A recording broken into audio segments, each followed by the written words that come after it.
In 1907, Britain and France embraced Russia.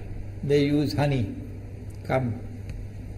in a triple alliance, Britain, France and Russia. And the honey that they used to trap Russia was that if we win the war that's coming with the Ottoman Empire, you will get Constantinople, which is what Russia wants. But they promised Russia one thing through the front door, and they took it back through the back door, like what they did to the Arabs. These are people with PhDs in deception. If they tell you that the sun is shining, don't believe them. Go outside and look up in the sky, see whether the sun is shining. When the Russian army had fought in the First World War and had suffered the most losses, the brunt of the kill were Russians. And they were now winning the war. And the Ottoman Empire was collapsing. And the Russian army is only an arm's length away from Constantinople. They don't want Russia to get Constantinople. No. So what did they do? Russian Jews organized and executed the Bolshevik Revolution, which overthrew the Russian monarchy. They killed the Tsar and the whole family, overthrew the government, and took Russia out of the war. So the Russian army had to stop in its tracks and could not go to Constantinople.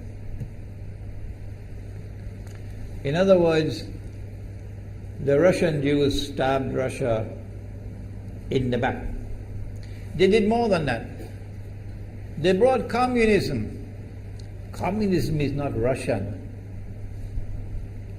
These dum-dums don't understand that. Communism was created to destroy Russia.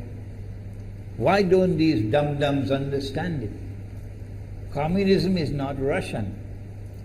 Communism was created to destroy Russia, to destroy the Russian Orthodox Church. So they brought communism in the Soviet Union. And for the next 60, 70 years, this Zionist-created entity called the Soviet Union waged war on religion, waged war on the Russian Orthodox Church, killed the priests, closed down the monasteries and churches and so on. 60, 70 years.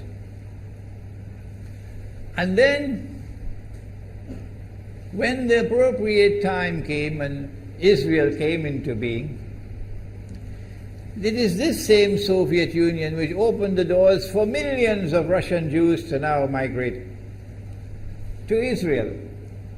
If you go to Israel today, you might believe you're in Russia. So many people speaking Russian. These are the Russian Jews. And then the Soviet Union, 6 years after Israel came into being, did something strange and mysterious. Crimea is Russian territory. Crimea is a part of Russia. The Soviet Union decided to give Crimea as a gift to Ukraine. Why did they do that? The historians don't tell you. So let Imran tell you.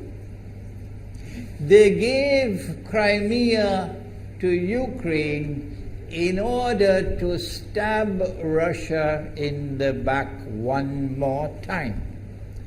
Because if Russia loses Crimea, it will enhance Israel's security. The Russian Navy is based in Crimea. And there's a straight line from Crimea to Constantinople. To get out of the Black Sea and to get into the Mediterranean Sea, you got to pass through the Bosphorus. And the city of Constantinople is located right there on the Bosphorus. So they gave Crimea as a gift to Ukraine. They never bothered to consult the people of Crimea and get their consent. No. They never bothered to seek the permission of the Russian people. No. But Washington doesn't want to hear that. The foolish man who now sits in the White House of the United States, the foolish man who would like to pretend that he's a man of wisdom, he doesn't want to hear.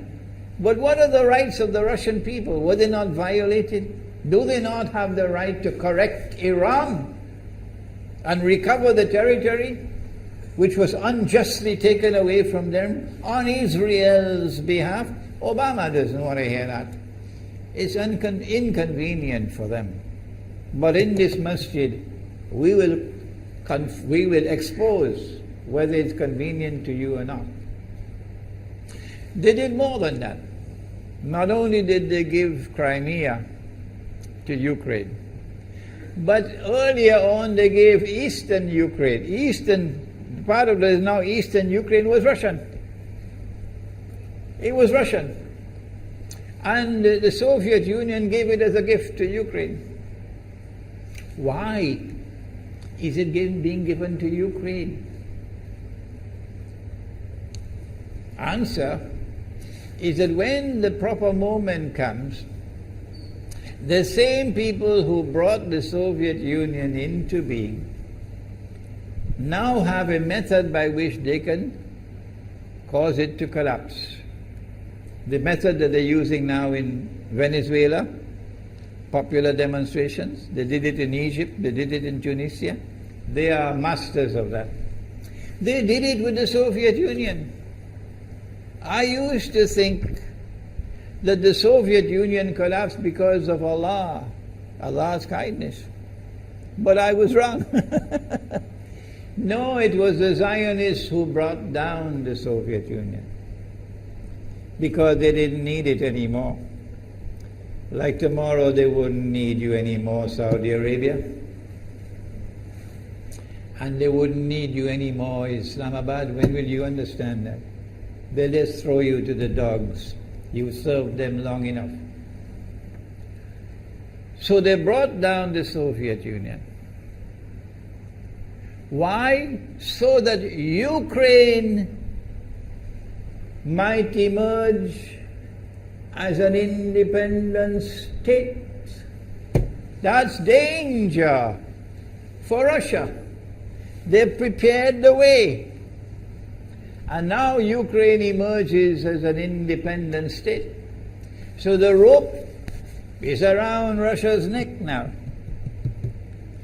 And from that day, when the Soviet Union collapsed, until yesterday, the relationship between Russia and Ukraine was always problematic.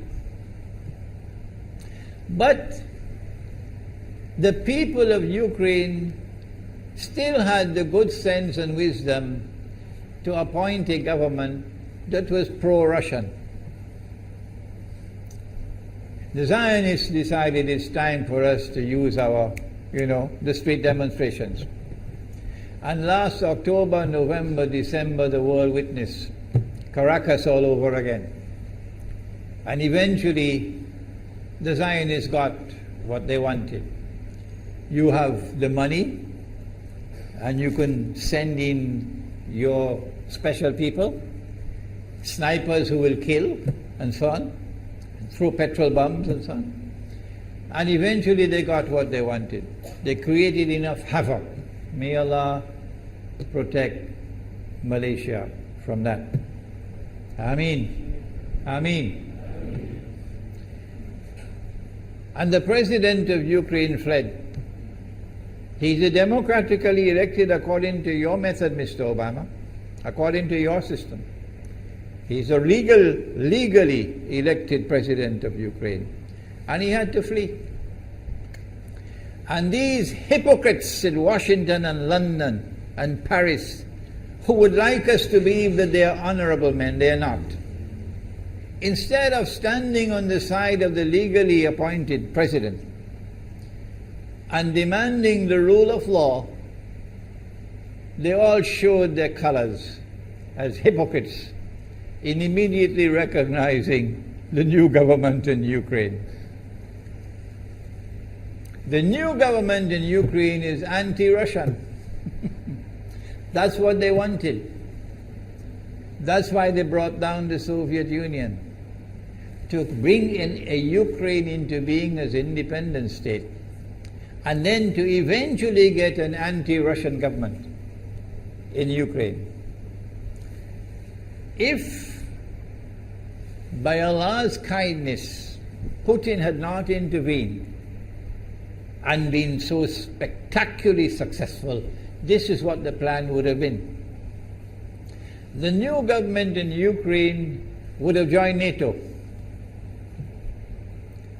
and Russia could not stop it. And when the new government in Ukraine joined NATO, NATO will then send its armed forces into Ukraine. It could include nuclear weapons. Then Ukraine will pick a fight with Russia and decide that Russia must now vacate Crimea. Shut down your naval base. The rope is now tightened around your neck. Russia has to put its tail between its legs and withdraw its fleet, Black Sea Fleet, from Crimea. Russia is no longer a naval power. Crick crack, you finish. And Israel will celebrate. That was the master plan. But Allah planned, and Allah's plan was successful.